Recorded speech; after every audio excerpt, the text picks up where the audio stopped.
আমাদের অনেকেরই আছে নিজেদের কাবার্ডে সুন্দর সুন্দর শাড়ি ড্রেস আছে, কিন্তু আমরা পরি না, না পরেই রেখে দেই বছরের পর বছর। এমনও হয় যে বছরে একবারও শাড়ি পরা হয় না। Please like and follow. Hello everyone, this is Fatema, welcome Fatema blogs. সকাল সকাল ঘুম থেকে উঠে আমি জায়ানকে হলো এই যে রুটি আর আলু ভাজি খাওয়াচ্ছিলাম। জায়ান বলতেছে আমি খেতে পারবো। আমি বললাম একদম না, আমি খাওয়াই দিই। আমি খাওয়াই দিলে একটু তাড়াতাড়ি খাবে, আর নিজে একা একা খেলে খেতেই যাবে না। আর এই যে সায়ান, সে হলো অনেক কান্না করতেছিল, কারণ সে হলো গ্যাজেট দেখতে চায়, মানে ল্যাপটপ দেখতে চায়। আমি তাকে বকা দিয়েছি, এখন ভাইয়ের কাছে গেছে। ভাই তো অনেক আদর করেছে, করার পরে হলো ভাই বললো চলো খেলি, কিন্তু ভাইয়ের কথা না শুনে সে খেলবে না। সে এখনো হলো সে ব্যস্ত, সে লাগেজ নিয়ে খেলা করবে। তা আমি বললাম যে তোমরা যদি এতই দুষ্টামি করো আমি কিভাবে থাকবো। তারপর আমার সাথে রাগ করে যায় যে সে সোফায় বসেছিল। আমি তাকে অনেক অনেক আদর করলাম যে সায়ান চলো চলো, মাম্মা তোমাকে অনেক ভালোবাসি, চলো আমরা খেলা করি। তো জায়ানও বললো যে চলো আমরা খেলা করি, কিন্তু তারপরও তার মন ভালো হইলো না। সে আরো বেশি রাগ করে চুপে চাপে থাকলো। তারপর হলো আমরা চলে গেলাম যারার সাথে খেলা করতে, যারাকে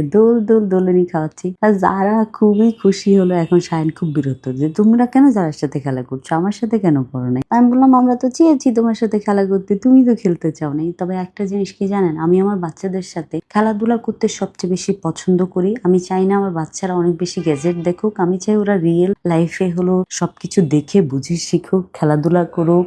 গ্যাজেট দেখবে না কেন। এখনকার বাচ্চাদেরকে আপনারা না চাইতেও তাদেরকে মোবাইল তারপর কার্টুন এগুলা দেখাইতে হয়, কারণ হলো এখনকার জমানাটাই এরকম। কিন্তু যত পারি কম চেষ্টা করি বাচ্চাদেরকে দেখাইতে। তো বাচ্চাদেরকে এখানে রেখে আমি হলো চলে আসলাম রান্নাঘরে। আজকে অনেক কিছু রান্না করার আছে, তো সবকিছু একে একে রান্না করে ফেলতেছি। তবে হ্যাঁ, এখনকার সবজির যেই দাম, মাছের যেই দাম, সেই জন্য মাঝে মধ্যে সবজি খাওয়া ভালো। তো সেই জন্য হলো আমি এই বেগুনের তরকারিটা রান্না করলাম, আরো অনেক কিছু রান্না করলাম। টেবিলে খাবার সার্ভ করতেছি, এর মাঝখানে জায়ান আমার সামনে এসে দাঁড়াইলো। আমি দেখলাম জায়ান না আমার থেকে মানে আমার সমান হয়ে যাচ্ছে। আমার ছেলে মাশাআল্লাহ এত বড় হয়ে যাচ্ছে দেখতে দেখতে। আর সায়ান দুষ্ট কি বলে জানেন না, বলে কি খাবো না।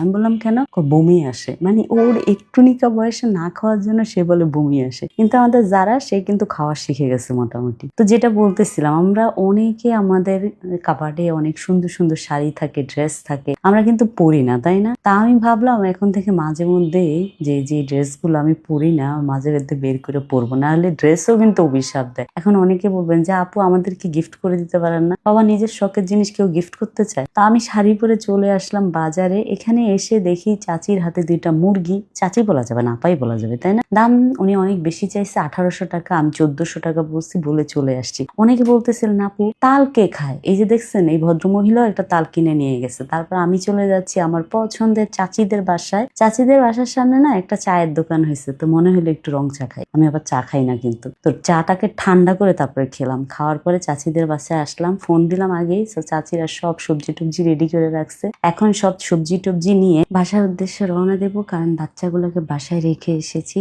সো আমি যেহেতু শাড়ি পরেছি, মানে আমি বাচ্চাদেরকে ম্যানেজ করতে পারবো না, এই ভয়ে আমি বাচ্চাদেরকে নিয়েই নাই। সো বাসায় ফাইনালি চলে আসলাম।